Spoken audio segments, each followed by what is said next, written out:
Assalamualaikum warahmatullahi wabarakatuh.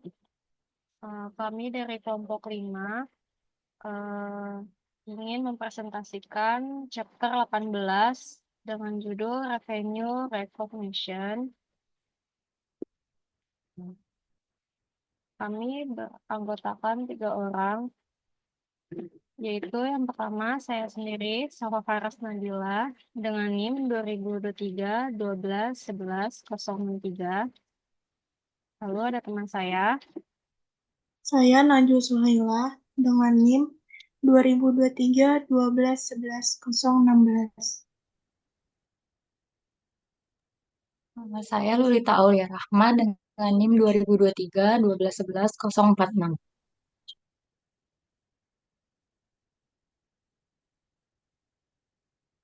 Selanjutnya akan dijelaskan oleh teman saya, Lolita. Di bab ini kita akan mempelajari tentang pengakuan pendapatan. Tujuan pembelajaran, setelah mempelajari bab ini, Anda seharusnya dapat yang pertama, memahami konsep dasar terkait pengakuan dan pengukuran pendapatan. Yang kedua, memahami dan menerapkan proses pengakuan pendapatan 5 langkah. Yang ketiga, terapkan proses 5 langkah pada pengakuan pendapatan utama masalah. Yang keempat, menjelaskan penyajian dan pengungkapan mengenai pendapatan.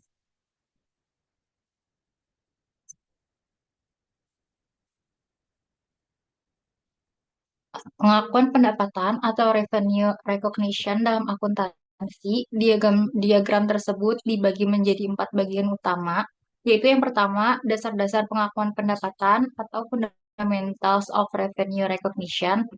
Bagian ini membahas latar belakang standar pengakuan pendapatan yang baru, serta gambaran umum dari proses 5 langkah pengakuan pendapatan dengan contoh kasus perusahaan Airbus dan BIN. Yang kedua, proses 5 langkah ditinjau kembali atau the five step process revisited. Bagian ini menjelaskan secara rinci 5 langkah dalam pengakuan pendapatan, yaitu yang pertama mengidentifikasi kontrak dengan pelanggan, yang kedua mengidentifikasi kewajiban kinerja terpisah, yang ketiga menentukan harga transaksi, yang keempat mengalokasikan harga transaksi ke kewajiban kinerja terpisah, yang keempat, mengakui pendapatan ketika atau saat setiap kewajiban kinerja dipenuhi, atau recognizing revenue when or as each performance obligation is satisfied. Yang di diagram ketiga ini, akuntansi untuk masalah pengakuan pendapatan atau accounting for revenue recognition issues. Bagian ini membahas berbagai masalah yang terkait dengan pengakuan pendapatan seperti retur penjualan dan potongan harga, perjanjian pembelian kembali, pengaturan tagihan dan penahanan, hubungan prinsipal agen, konsinyasi, garansi, dan biaya di muka yang tidak dapat dikembalikan. Diagram yang keempat, penyajian dan pengungkapan atau presentation and disclosure. Bagian ini membahas bagaimana pendapatan harus disajikan dan diungkapkan dalam laporan keuangan.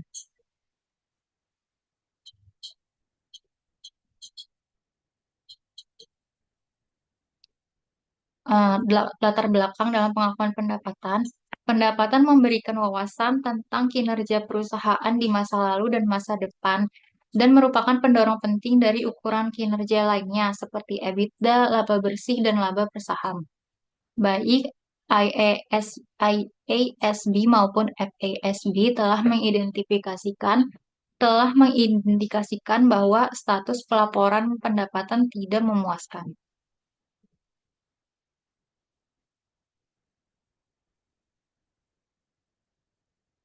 Tinjauan umum proses 5 langkah yang step pertama yaitu identify the contract with customer.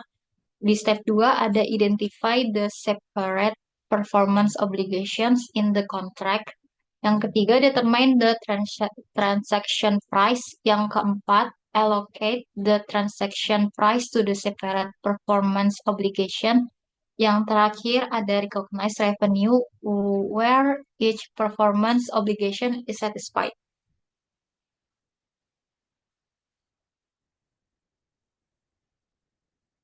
Contoh contoh lengkap proses 5 langkah. Yang langkah pertama yaitu identifikasi kontrak dengan pelanggan.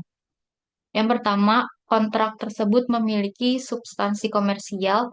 Yang kedua, kedua belah pihak telah menyetujui kontrak. Yang ketiga, identifikasi hak-hak para pihak telah ditetapkan. Yang keempat, ketentuan pembayaran diidentifikasi. Yang kelima, ada kemungkinan bahwa pertimbangan tersebut akan ditagih.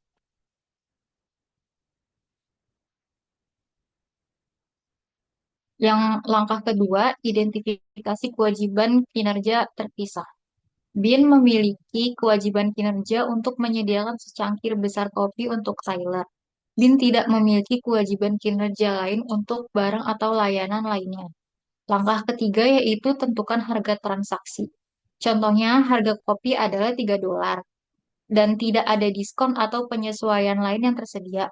Oleh karena itu, harga transaksinya adalah $3.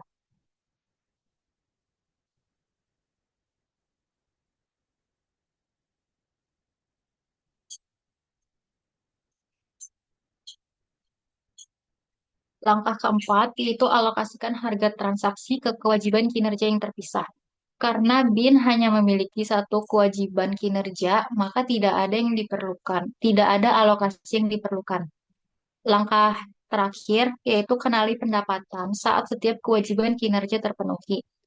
Contohnya seperti BIN memenuhi kewajiban kinerjanya ketika Tyler memperoleh kendali atas kopi. Yaitu BIN harus mengakui pendapatan sebesar $3 dari transaksi ini ketika Tyler menerima kopi.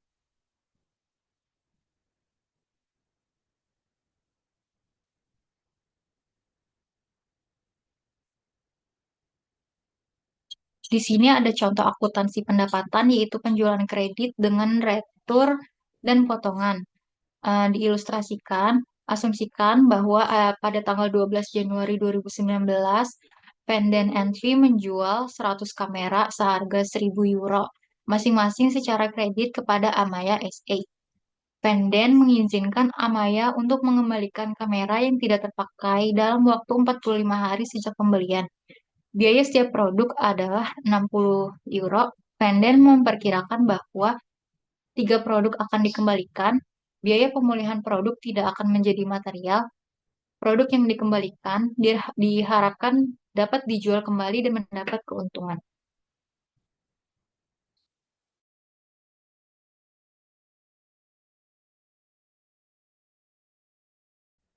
Januari 2019, yaitu di debit ada piutang usaha sebesar 10.000, lalu ada pendapatan penjualan sebesar 10.000 dari penjualan 100 kamera dikali dengan harga kamera €100. Selanjutnya ada harga pokok penjualan sebesar 6.000 di debit.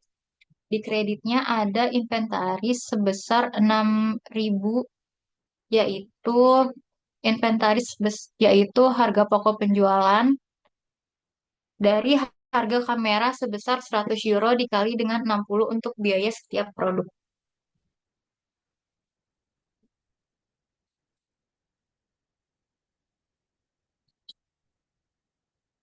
Selanjutnya ada laporan laba rugi Venden untuk bulan Januari. Di laporan ini menunjukkan pendapatan penjualan Venden sebesar €10.000 dari 100 unit yang dijual dengan harga €100 per unit. Terdapat retur dan pengurangan penjualan sebesar €300 sehingga penjualan bersih menjadi €9.700. Harga pokok penjualan adalah €5.820 dihitung dari 97 unit yang terjual dengan biaya €60 per unit. Selanjutnya ada laba kotor perusahaan yaitu €3.880 diperoleh dari penjualan bersih dikurangi HPP. Selanjutnya ada laporan posisi keuangan Penden per 31 Januari 2019. Piutang usaha perusahaan adalah 9.800 yang berasal dari penjualan sebesar €10.000 dikurangi retur penjualan sebesar €200. Terdapat cadangan retur dan pengurangan penjualan sebesar €100 sehingga piutang usaha bersih menjadi €9.700. Persediaan yang dikembalikan termasuk estimasi adalah 180 euro dihitung dari 3 unit yang dikembalikan dengan biaya 60 euro per unit.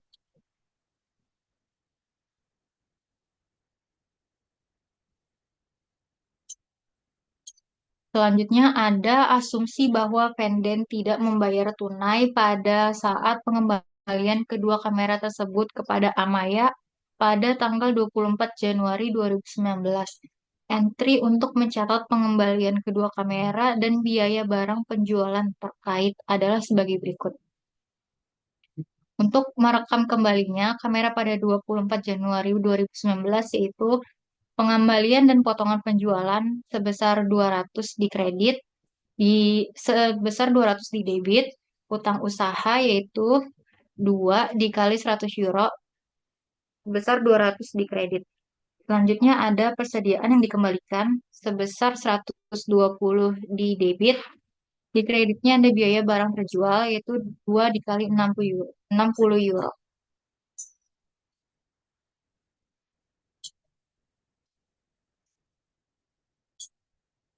Perjanjian selanjutnya ada perjanjian pembelian kembali. Memungkinkan perusahaan untuk mentransfer aset ke pelanggan tetapi memiliki kewajiban atau forward tanpa syarat atau hak tanpa syarat call option untuk membeli kembali aset tersebut di kemudian hari. Jika kewajiban atau hak untuk membeli kembali jumlahnya lebih besar atau sama dengan harga jual, maka ada transaksi adalah transaksi pembiayaan.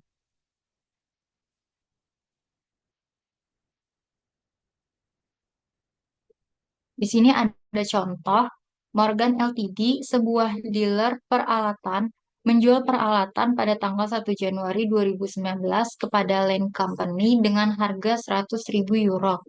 Perusahaan setuju untuk membeli kembali peralatan ini sebagai kewajiban tanpa syarat pada tanggal 30 Desember 2020 dengan harga sebesar 121.000 euro. Bagaimana Morgan Inc. mencatat transaksi ini?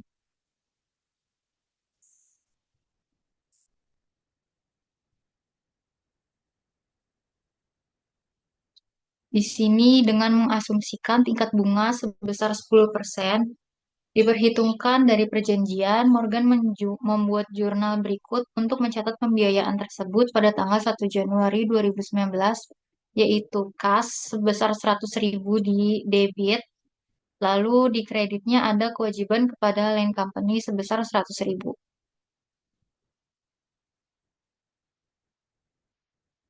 Di sini Morgan untuk mencatat pengembalian kamera pada 24 Januari 2019 pada 31 Desember 2019 yaitu beban bunga sebesar 10.000 ada di kredit. Di debitnya ada tanggung jawab terhadap konstruksi jalur sebesar 10.000 yaitu 100 euro dikali dengan bunga 10%.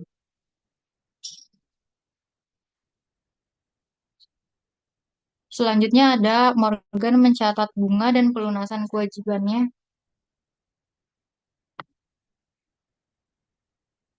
kepada Land pada 31 Desember 2020 sebagai berikut, yaitu beban bunga sebesar 11.000 di kredit, lalu ada tanggung jawab terhadap konstruksi jalur sebesar 11.000 di kredit, yaitu 110.000 dikali 10%. Selanjutnya ada tanggung jawab terhadap konstruksi jalur sebesar 121.000 di debit, di kreditnya ada uang tunai yaitu 100.000 euro ditambah 10.000 euro ditambah 11.000 euro hasilnya adalah 121.000 di kredit.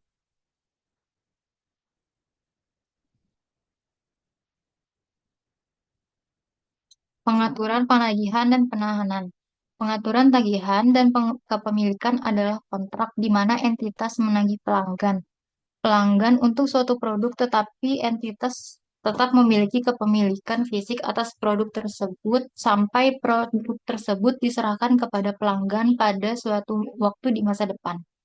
Hasil penjualan tagihan dan kepemilikan ketika pembeli belum siap untuk melakukan pengiriman tetapi telah mengambil hak milik dan menerima penagihan.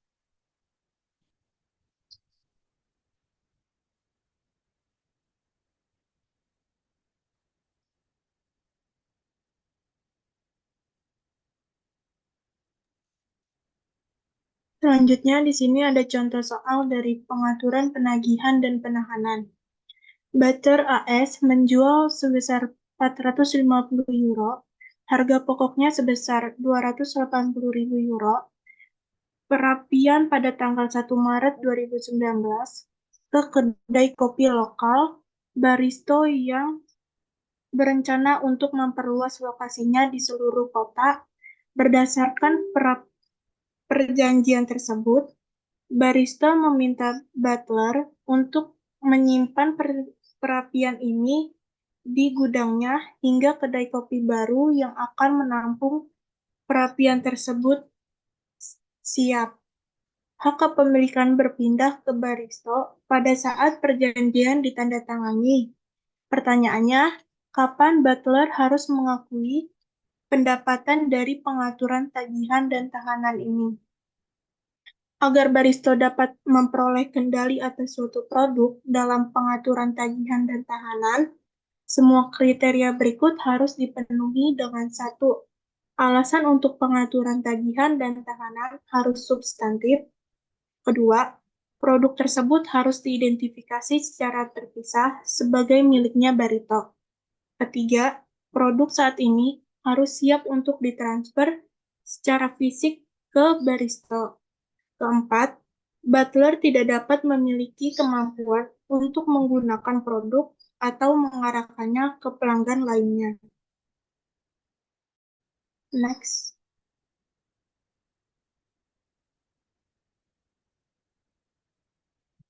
Di sini pada tanggal 1 Maret 2019, Butler membuat entry berikut, mencatat penjualan bill and hold dan biaya barang yang dijual terkait. Yang pertama itu ada piutang usaha sebesar 450.000 di debit, pendapatan penjualan 450.000 di kredit, biaya barang terjual di 280.000 di debit, dan inventaris sebesar 280.000 di kredit.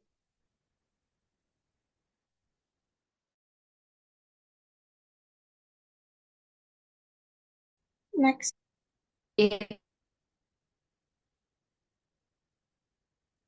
Selanjutnya di sini ada hubungan prinsipal agen.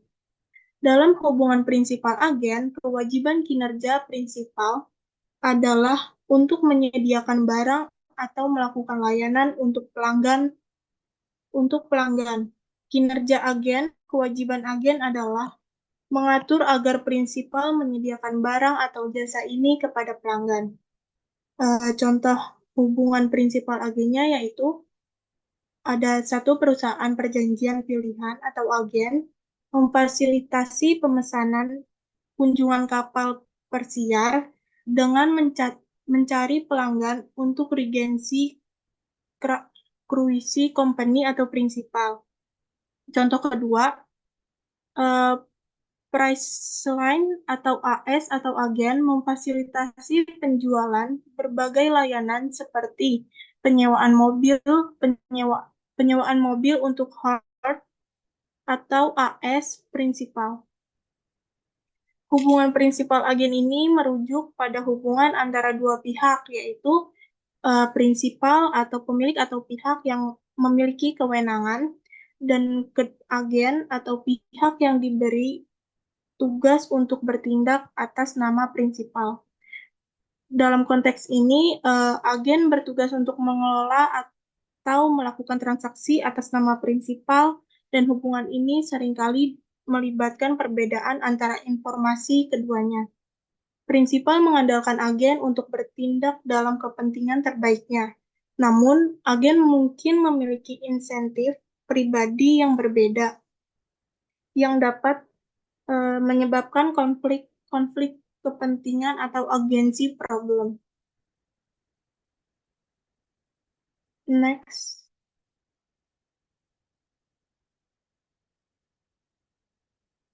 Selanjutnya di sini ada konsiansi atau pengiriman.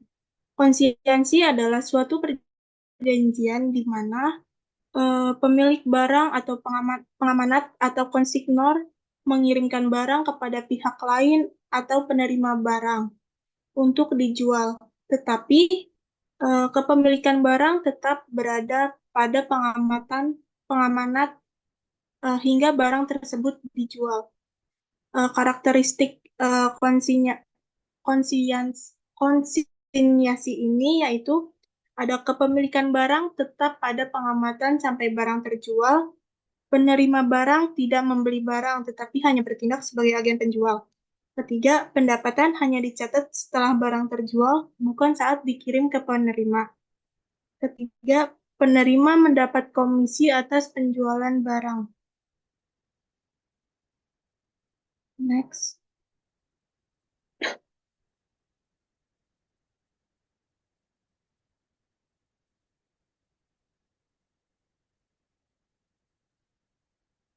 Selanjutnya di sini ada contoh soal dari konsinyasi. Nelba Manufacturing mengirimkan barang dagang seharga 36.000 euro secara konsinyasi ke Best Value Stores. Nelba membayar sebesar 3.750 euro untuk biaya pengiriman dan Best Value membayar sebesar 2.250 euro untuk biaya iklan lokal yang dapat diganti dari Nelba. Pada akhir periode, Best Value telah menjual 2/3 dari barang dagangan yang dikonsinyasikan dengan harga sebesar 40.000 euro. Uang 40.000 euro ini uang tunainya.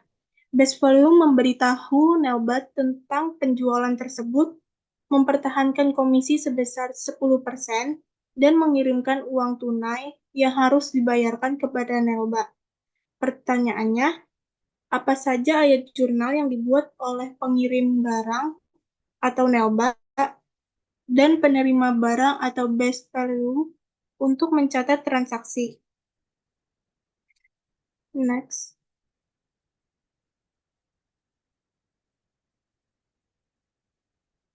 Di sini ada jurnal yang dibuat oleh pengirim barang atau Nelba dan penerima barang. Nelba MFG, ada Nelba, ada Best Value Stars. Nelba itu konsignor dan Best Value itu konsigni. Shipment of consigned merchandise, ada inventory sebesar 36.000 di debit dan finished good inventory sebesar 36.000 di kredit. Sedangkan best value-nya itu no entry. Payment terus ada payment of freight cost by consignor, inventory atau consignment sebesar 3.750 di debit, ada cash sebesar 3.750 di kredit. Sedangkan best value-nya itu no entry. Payment of advertising by consignee, di Nelba itu no entry atau tidak ada jurnal. Di Best Value itu ada receivable from consignor sebesar 2.250, ada cash sebesar 2.250 di kredit. Selanjutnya itu ada sales of consigned merchandise. Di Nelba itu no entry atau tidak ada jurnal. Di Best Value itu ada cash sebesar 40.000 di debit. Selanjutnya itu ada payable to consignor sebesar 40.000 di kredit. Terus ada notification of sales and expense and remittance of amount.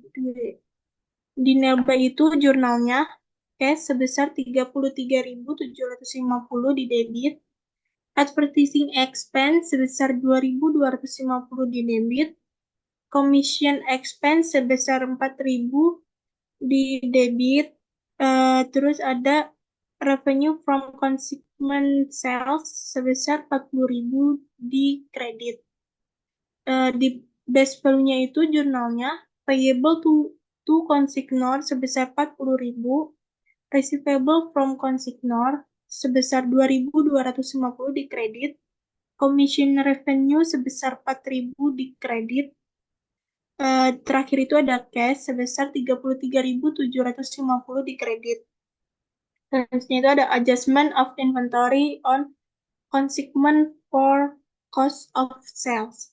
Di nil B itu jurnalnya cost of goods sold sebesar 26.500 di debit, inventory atau consignment sebesar 26.500 di debit, didapat dari 2/3 dikali sama 36.000 ditambah 3.750.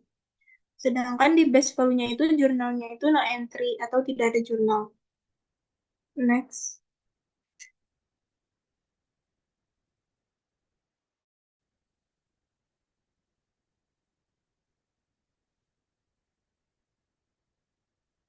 Selanjutnya di sini ada garansi. Contoh soalnya, Mavericks Company menjual 1.000 Rolomatics pada tanggal 1 Oktober 2019 dengan harga totalnya sebesar 6 juta, dengan jaminan bahwa produk tersebut bebas dari cacat. Biaya Rolomatics adalah sebesar 4 juta dolar. Dengan jangka waktu jaminan ini adalah 2 tahun, dengan perkiraan biaya sebesar 80.000 dolar. Selain itu, Maverick menjual jaminan tambahan terkait dengan 400 Rolomatics selama 3 tahun di luar periode 2 tahun tersebut seharga 18.000 dolar. Pada tanggal 22 November 2019, Maverick mengeluarkan biaya tenaga kerja sebesar 3.000 dolar dan biaya suku cadangan sebesar 25.000 dolar terkait dengan jaminan-jaminannya. Maverick menyiapkan laporan keuangan pada tanggal 31 Desember 2019. Perusahaan memperkirakan bahwa biaya jaminannya di masa depannya akan berjumlah sebesar 40.000 dolar, 44.000 dolar pada tanggal 31 Desember 2019. Pertanyaannya di sini, apa saja ayat jurnal yang harus dibuat oleh perusahaan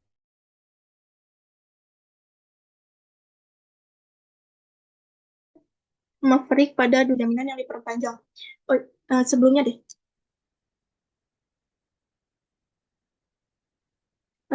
Maaf, di sini lupa. Garansi itu adalah janjian atau kewajiban yang diberikan oleh perusahaan kepada pelanggan untuk memperbaiki atau mengganti produk jika terjadi kerusakan atau cacat dalam jangka waktu tertentu setelah pembelian. Di sini tuh garansi itu ada 2 jenis. Yang pertama itu ada produk memenuhi spesifikasi yang disepakati dalam kontrak pada saat produk itu dijual. Yang kedua itu ada tidak termasuk dalam harga penjualan produk atau garansi jenis layanan. Tidak termasuk dalam harga penjualan itu dicatatnya sebagai kewajiban kinerja yang terpisah. Next.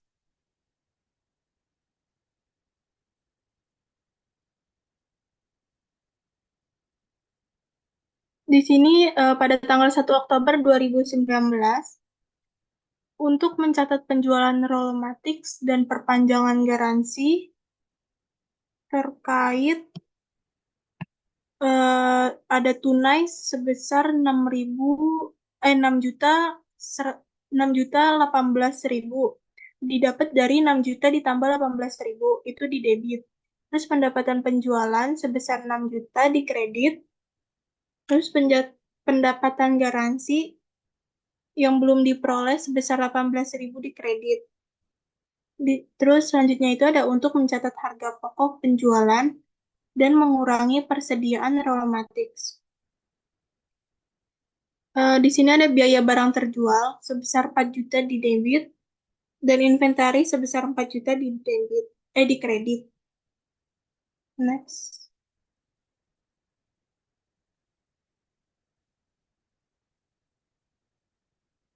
Selanjutnya di sini ada pada tanggal 22 November 2019. Untuk mencatat biaya garansi yang dikeluarkan, jurnalnya yaitu biaya garansi sebesar 28.000 di debit, ada gaji dan upah yang harus dibayar sebesar 3.000 di kredit, inventaris atau suku cadangan sebesar 25.000 di kredit. 25.000 itu didapatkan dari 28.000 dikurang sama 3.000.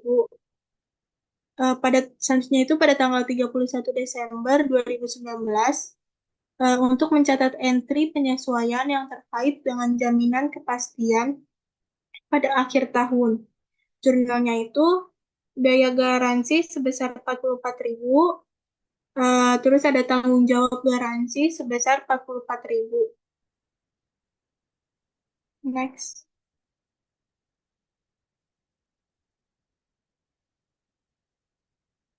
Selanjutnya di sini ada presentasi dan pengungkapan. Presentasi adalah cara penyajian informasi keuangan yang efektif dan sesuai standar agar bisa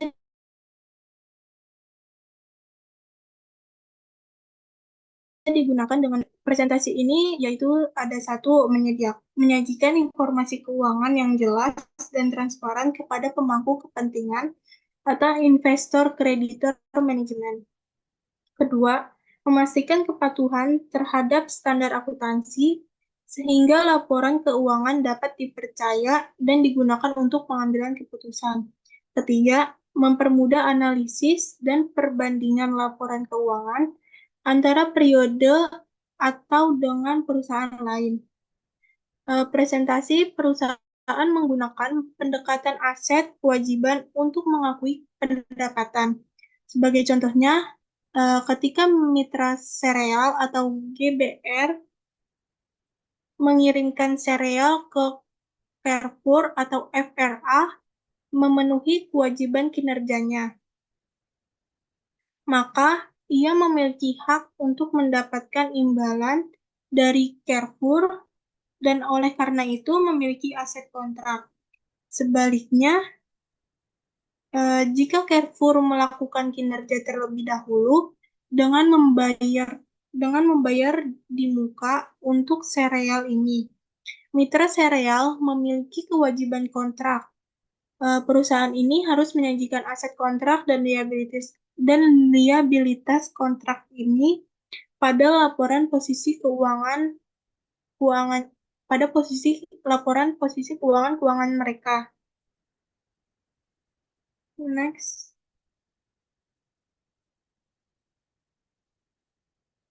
Di sini ada aset kontrak. Aset kontrak itu adalah hak perusahaan untuk menerima pembayaran dari pelanggan atas barang atau jasa yang telah diberikan, tetapi pembayaran tersebut masih bergantung pada kondisi tertentu, selain hanya berjalannya waktu. Aset kontrak ini ada dua jenis. Yang pertama itu ada hak tanpa syarat untuk penerima pertimbangan, karena perusahaan telah memenuhi kewajiban kinerjanya. Yang kedua, hak bersyarat untuk penerima pertimbangan, karena perusahaan telah memenuhi satu kewajiban kinerja, tetapi harus memenuhi kewajiban kinerja lainnya sebelum dapat menagih pelanggan. Di sini ada contoh soal aset kontrak. Pada tanggal 1 Januari 2019, Vin ASA menandatangani kontrak untuk mentransfer produk A dan produk B ke Obermain Overstock seharga 100.000 euro.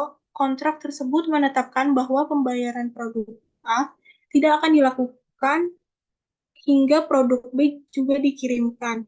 Dengan kata lain, pembayaran tidak akan dilakukan hingga produk A dan produk B ditransfer ke Obermain. Vin menetapkan bahwa harga jual mandiri adalah sebesar 30.000 euro untuk produk A dan 70.000 euro untuk produk B. Pin mengirimkan produk A ke Obermain pada tanggal 1 Februari 2019. Pada tanggal 1 Maret 2019, Pin mengirimkan produk ke Obermain. Next.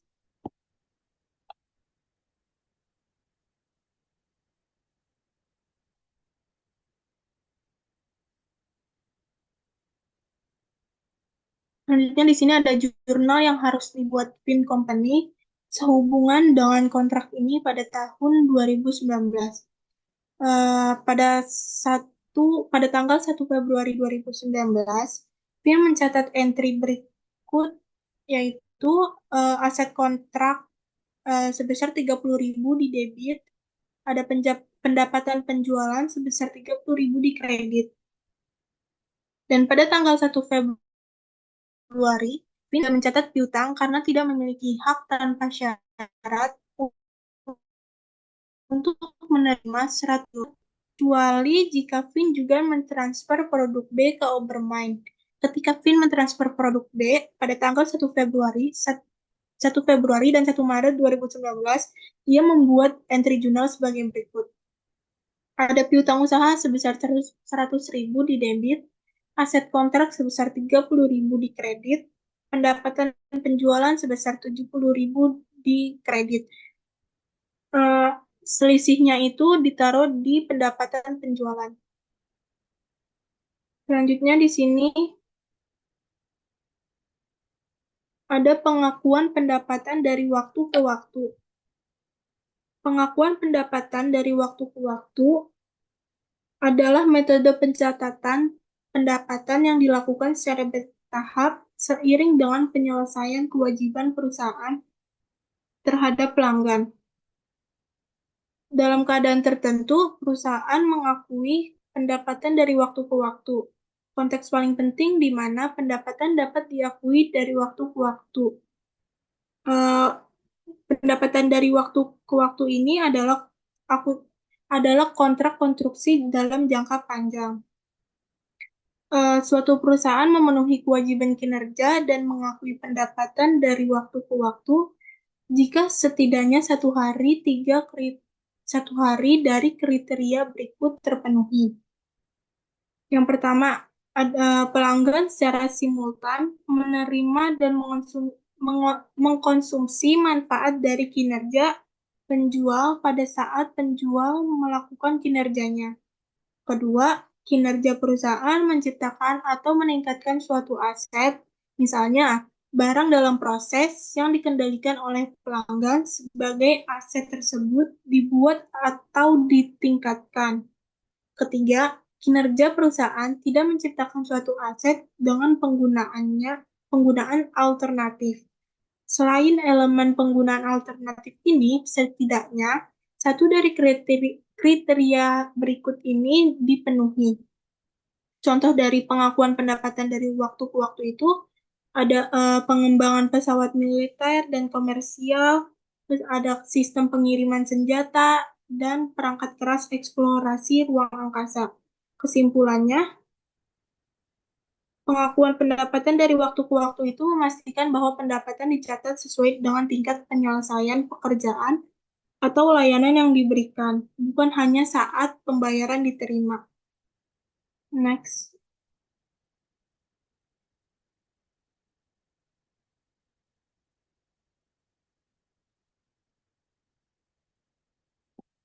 Di sini masih pengakuan pendapatan dari waktu ke waktu ya. Selain elemen penggunaan alternatif ini, setidaknya salah satu dari kriteria berikut harus dipenuhi. Yang pertama, perusahaan lain tidak perlu melakukan kembali pekerjaan yang telah diselesaikan oleh perusahaan tersebut sampai saat ini jika perusahaan tersebut memenuhi kewajiban yang tersisa kepada pelanggan. Kedua, perusahaan memiliki hak atas pembayaran atas kinerja yang telah diselesaikan sampai saat ini dan berharap untuk memenuhi kontrak seperti yang dijanjikan.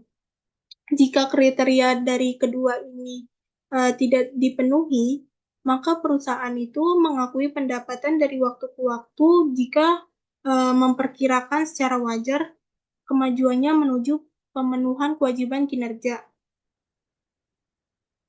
Next.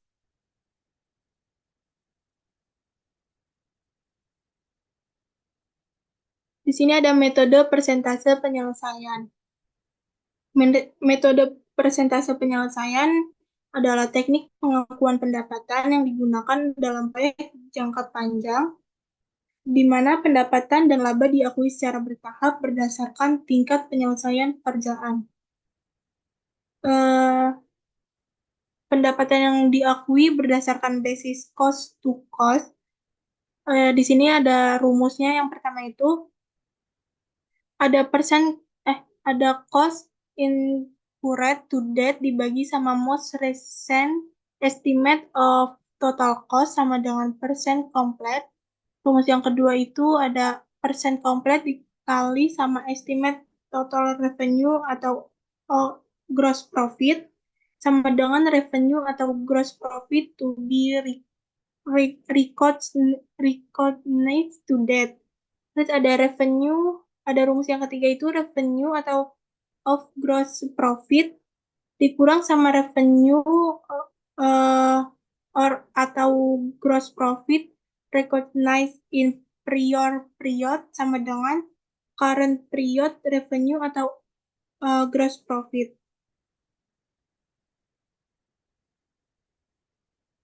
Next.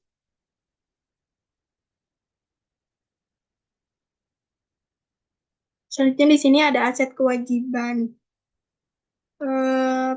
Contoh dari aset kewajiban ini, pada tanggal 1 Maret 2019, Henley Company menandatangani kontrak untuk mentransfer suatu produk ke Propel INC. Pada tanggal 31 Juli 2019, disepakati bahwa Propel akan membayar sebesar $10.000 di muka pada tanggal 1 April 2019. Kontrak tersebut tidak dapat dibatalkan, akan tetapi Propel tidak membayar hingga tanggal 15 April 2019. Dan Henley mengirimkan produk tersebut pada tanggal 31 Juli 2019. Biaya produk tersebut itu adalah sebesar $7.500. Entry jurnal apa yang diperlukan pada tahun 2019? Pada tahun 2019 itu tidak diperlukan entry jurnal karena tidak ada satupun pihak yang melaksanakan kontrak tersebut. Kedua, tidak ada pihak yang memiliki hak tanpa syarat sejak tanggal 1 Maret 2019.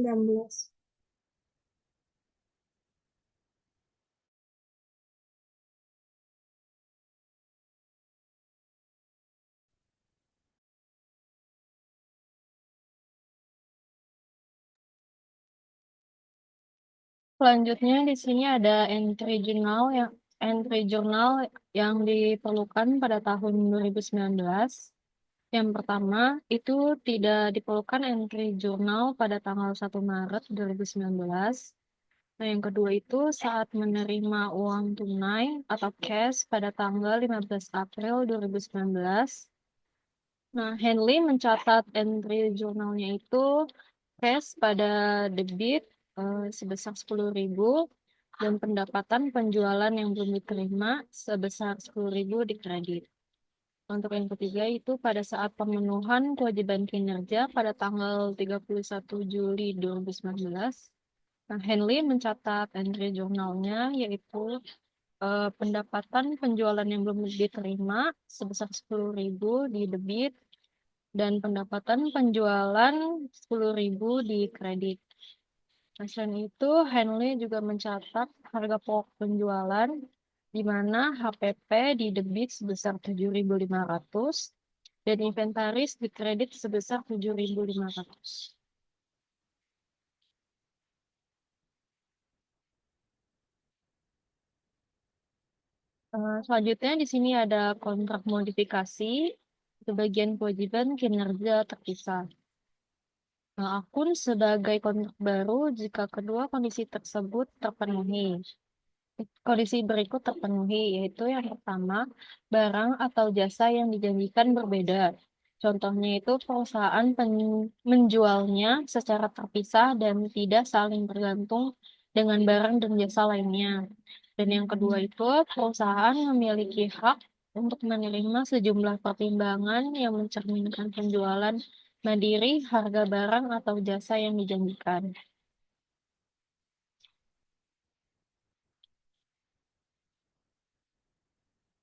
Nah, di sini ada contoh soal dan cara pengerjaannya.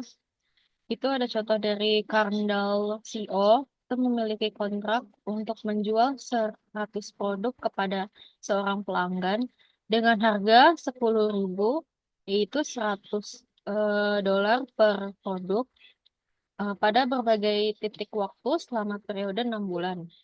Setelah 60 produk dikirimkan, Kardal memodifikasi kontrak dengan berjanji untuk mengirimkan 20 produk lagi dengan tambahan 1.900 dolar atau 95 dolar per produk, yang merupakan harga jual produk pada saat modifikasi kontrak. Lalu Kardal secara teratur menjual produk secara terpisah. Nah, dengan adanya kontrak baru, Kardal mengakui adanya tambahan, yaitu original kontrak atau kontrak yang aslinya atau yang sebelumnya itu 100 unit dikurangi dengan 60 unit dikali dengan 100 dolar yang menghasilkan 4.000 dolar. Lalu untuk produk barunya itu 20 unit dikali dengan 95 dolar dengan hasil 1.900 dan dengan total revenue-nya itu 5.900 dolar.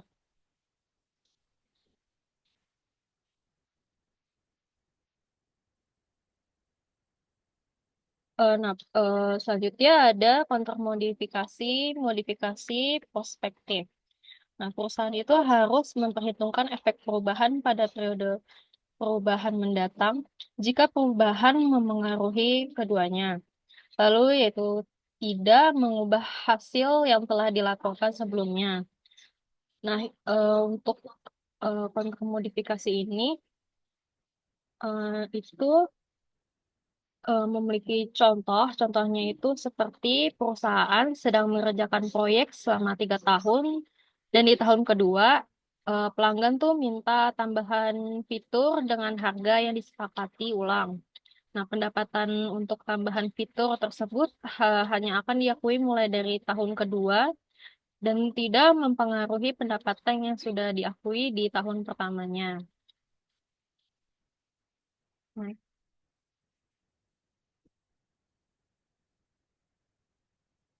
di sini ada contohnya untuk Kardal. Jumlah yang diakui sebagai pendapatan untuk setiap produk yang tersisa adalah harga gabungan sebesar 98,33 dolar yang dihitung sebagai berikut. Nah, itu yang pertama produk yang tidak dikirim berdasarkan kontrak awal itu 100 dolar dikali dengan 40 unit, yaitu dengan hasil 4.000 dolar. Lalu produk yang akan dikirimkan berdasarkan kontrak modifikasi 95 dolar dikali dengan 20 unit dengan hasil 1.900. Dengan total pendapatan yang tersisa itu 5.900. Nah, pendapatan per unit yang tersisa itu 5.900 dibagi dengan 60 dengan hasil 98,33 dolar.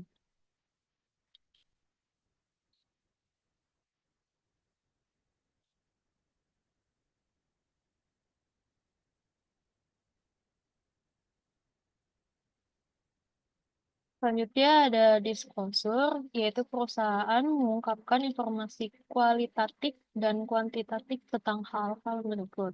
Yang pertama ada kontrak dengan pelanggan. Nah, pengungkapan ini itu mencangkup pemilihan atas pendapatan, penyajian saldo awal dan saldo akhir aset dalam kontrak, dan liabilitas kontrak, informasi signifikan yang terkait dengan kinerja kewajiban mereka. Lalu yang kedua ada pertimbangan yang signifikan, yaitu pengungkapan ini mencakup pertimbangan dan perubahan dalam pertimbangan tersebut yang mempengaruhi penentuan harga transaksi. alokasi harga transaksi, dan penentuan waktu pendapatan. Yang terakhir ada aset yang diakui dari biaya yang terjadi untuk memenuhi kontrak. Terus, pengungkapan ini mencakup saldo akhir aset yang diakui untuk memperoleh atau memenuhi kontrak.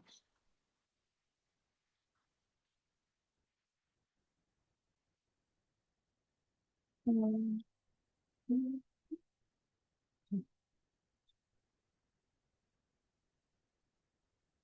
Selanjutnya, perusahaan menyediakan berbagai pengungkapan. Nah, yang pertama itu ada dis disagregasi pendapatan, yaitu mengungkapkan informasi pendapatan yang dipilah dalam kategori yang menggambarkan bagaimana sifat, jumlah, waktu, dan ketidakpastian pendapatan dan arus kas dipengaruhi oleh faktor-faktor ekonomi. Lalu yang kedua ada rekonsiliasi saldo kontrak, yaitu mengungkapkan saldo awal dan saldo akhir aset kontrak, yaitu piutang tak tertagih dan liabilitas, yaitu pendapatan yang ditangguhkan, dan memberikan penjelasan kualitatif atas perubahan signifikan dalam jumlah tersebut. Yang ketiga itu ada kewajiban kinerja yang tersisa, yaitu ungkapan jumlah harga transaksi yang dialokasikan untuk kewajiban kinerja yang tersisa dan tidak beresiko mengalami pembatalan atau penyesuaian pendapatan yang besar. Ini menjelaskan juga secara naratif tentang kemungkinan pendapatan tambahan dalam situasi dengan batasan tertentu. Yang keempat, itu ada biaya untuk memperoleh atau memenuhi kontrak. Ini menjelaskan saldo akhir dari biaya yang dikapitalisasi untuk mendapatkan dan menjalankan kontrak, serta jumlah biaya yang diamortisasi selama periode tersebut. Ini menjelaskan juga metode yang digunakan untuk menghitung amortisasi dalam setiap periode pelaporan. Dan yang terakhir itu ada pengungkapan kualitatif lainnya. Itu menjelaskan pertimbangan penting dan setiap perubahan yang mempengaruhi jumlah serta waktu pengakuan pendapatan dari kontrak dengan pelanggan. Juga menjelaskan bagaimana manajemen menentukan jumlah pendapatan minimum yang tidak terpengaruh oleh perubahan dalam komponen variabel kontrak.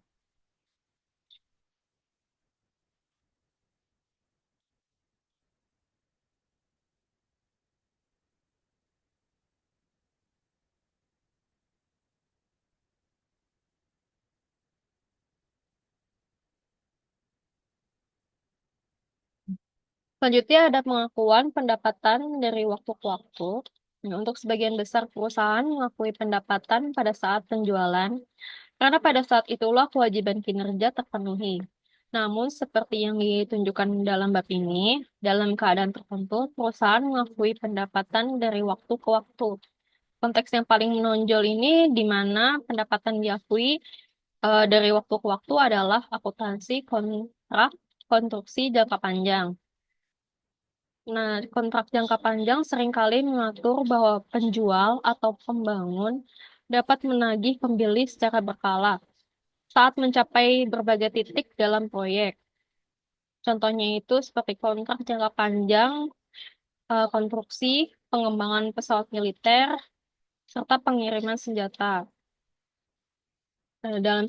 Di dalam sebuah perusahaan memenuhi kewajiban kinerja dan mengenali pendapatan dari waktu ke waktu jika setidaknya salah satu dari kriteria berikut terpenuhi. Yang pertama, pelanggan secara bersamaan menerima dan mengkonsumsi manfaat dari kinerja penjual sebagaimana penjual melakukan kinerjanya. Yang kedua, kinerja perusahaan menciptakan atau meningkatkan aset.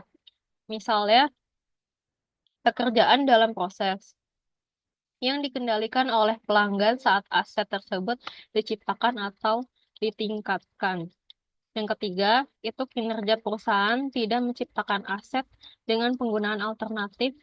Selain itu, untuk elemen penggunaan alternatif ini, setidaknya salah satu kriteria berikut harus dipenuhi, yaitu ada di Next slide.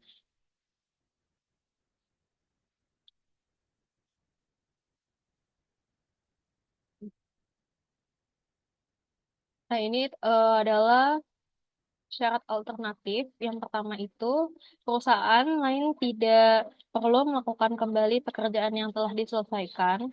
Perusahaan tersebut hingga saat ini, perusahaan lain tersebut memenuhi kewajiban yang tersisa kepada pelanggan. Yang kedua itu, perusahaan mempunyai hak atas pembayaran atas kinerja yang telah diselesaikan sampai saat ini. Dan pihaknya mengharapkan untuk memenuhi kontrak seperti yang dijanjikan.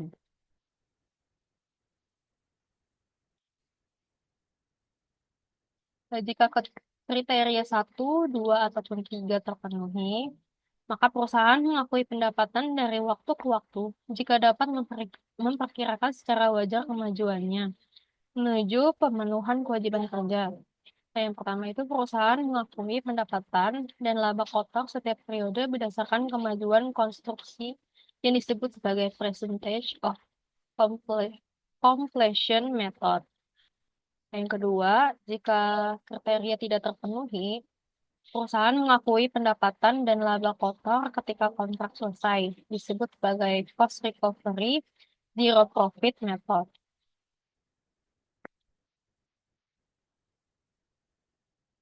Selanjutnya masuk ke dalam franchise accounting. Nah, pemilik franchise biasanya mengenakan biaya franchise awal dan biaya franchise berkelanjutan.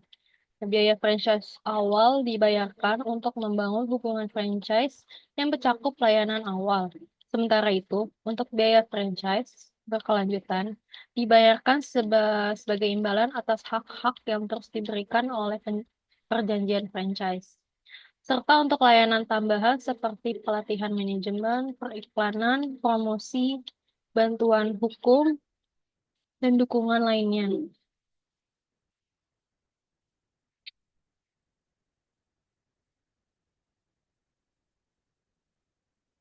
Nah, di sini ada kewajiban kinerja berkaitan dengan yang pertama, hak untuk membuka usaha.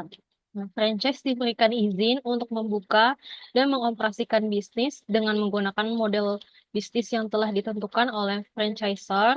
Hak ini biasanya diberikan setelah franchisee membayar biaya awal franchise.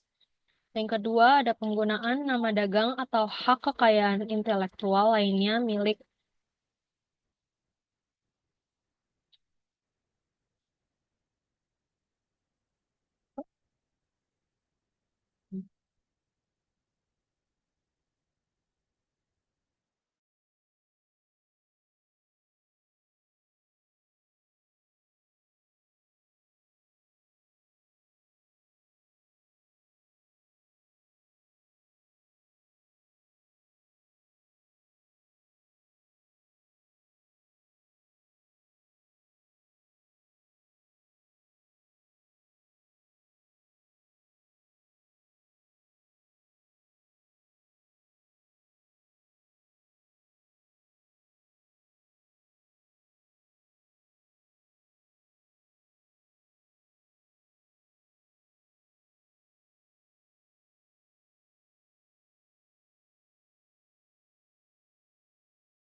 Ya,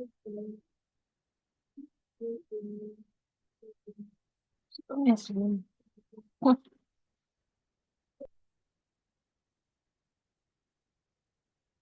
sebelum. Nah, setelahnya lagi, lagi.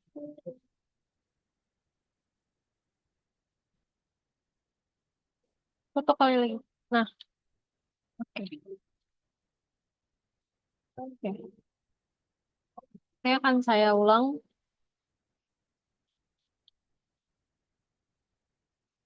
sebelumnya saya.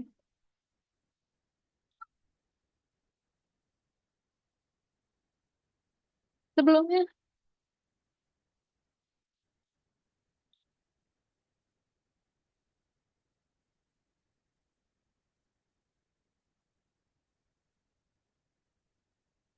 sebelum ini.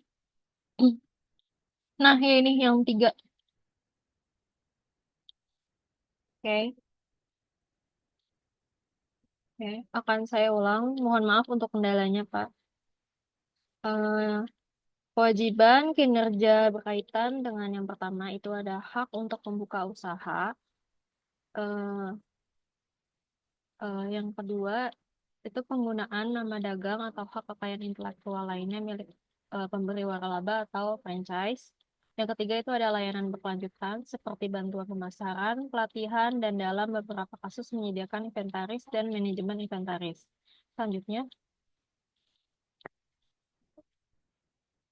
next.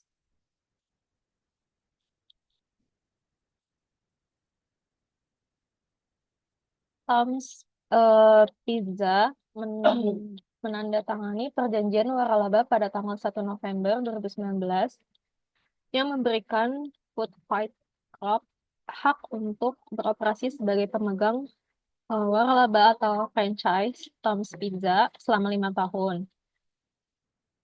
Tom's mengenakan biaya waralaba awal sebesar 50.000 kepada Food Fight untuk hak beroperasi sebagai pemegang waralaba. Dari jumlah ini, 20.000 dibayarkan saat Food Fight menandatangani perjanjian dan sisanya dibayarkan dalam 5 pembayaran tahunan sebesar 6.000, masing-masing pada tanggal 31 Desember. Food Fight juga berjanji untuk membayar royalti berkelanjutan sebesar 1% dari penjualan tahunannya, yang dibayarkan setiap tanggal 31 Januari di tahun berikutnya. Dan kewajiban untuk memberi produk dari Tams dengan harga jual mandiri saat ini pada saat pembelian. Peringkat kredit Food Fight menunjukkan bahwa uang dapat dipinjam pada 8%. Nilai sekarang dari anuitas biasanya dari 5 penerimaan tahunan masing-masing sebesar 6.000 yang didiskontokan pada 8% adalah 23.957. Diskon sebesar 6.043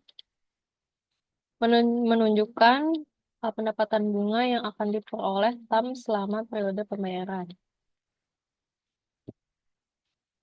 Nah, sebelumnya itu eh, saya membaca tentang persyaratan eh, dari disclosure.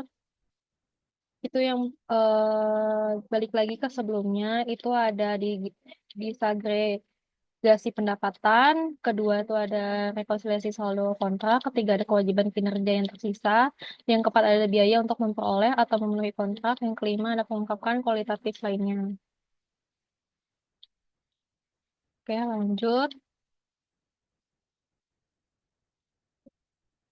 Itu selanjutnya ada timbangkan hal berikut untuk alokasi harga transaksi pada tanggal 31 Desember 2019. Jadi ada hak trade, trade nama, market area, and property know-how sebesar 20.000, training service sebesar 9.957, lalu ada equipment cost 10.000, dengan total atau dengan hasil 14.000. Dengan total transaksi price itu 43.957. Nah, pelatihan selesai pada Januari 2020, peralatan dipasang pada Januari 2020, dan Food Fight mengadakan pembukaan besar-besaran pada 2 Februari 2020. Next.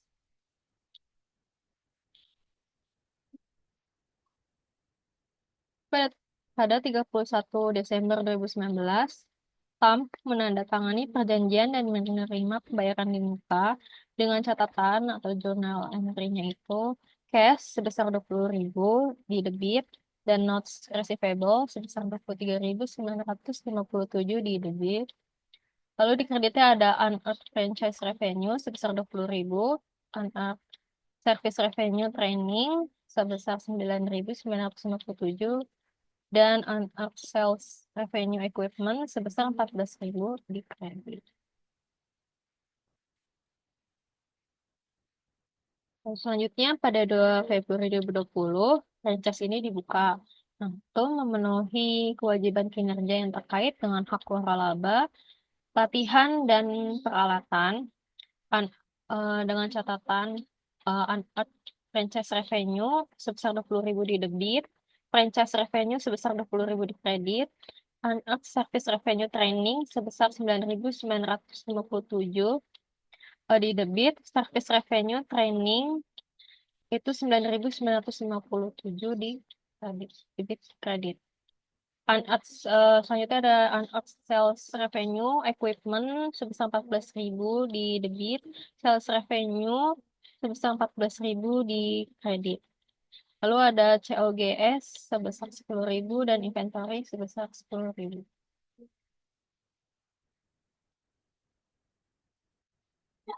Next. Selama tahun 2020, Fight berjalan dengan baik.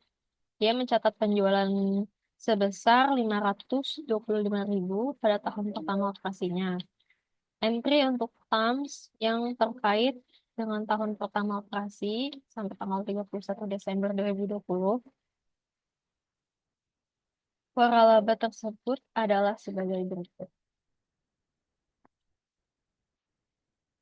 Untuk mencatat biaya waralaba yang berkelanjutan, itu dicatat piutang sebesar 5.250 hasil dari 525.000 dikali dengan 1% di debit.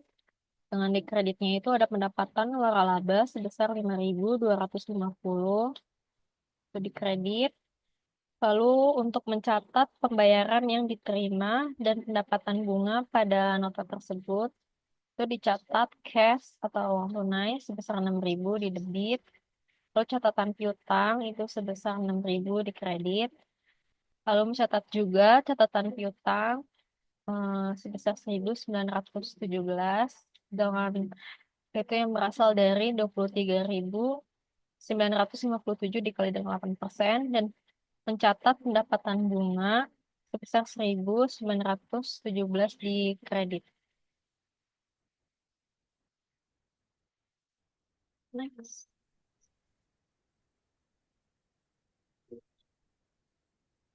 Selanjutnya ada kesimpulan dari materi ini, yaitu uh, uh, pengakuan pendapatan tidak lagi berfokus pada perpindahan risiko dan manfaat, tetapi juga pada pemenuhan kewajiban pelaksanaan. Pendapatan diakui seiring waktu atau pada titik waktu, tergantung pada sifat kewajiban pelaksanaan. Perusahaan perlu menganalisis kontrak pelanggan dengan cermat untuk mengidentifikasi kewajiban pelaksanaan dan menentukan kapan pendapatan harus diakui. Perusahaan harus memiliki sistem dan prosedur yang memadai untuk melacak pemenuhan kewajiban pelaksanaan dan juga pengungkapan yang memadai tentang kebijakan pengakuan pendapatan diperlukan dalam laporan keuangan.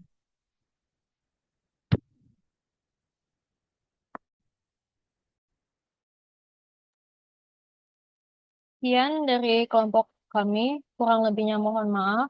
Wassalamualaikum warahmatullahi wabarakatuh.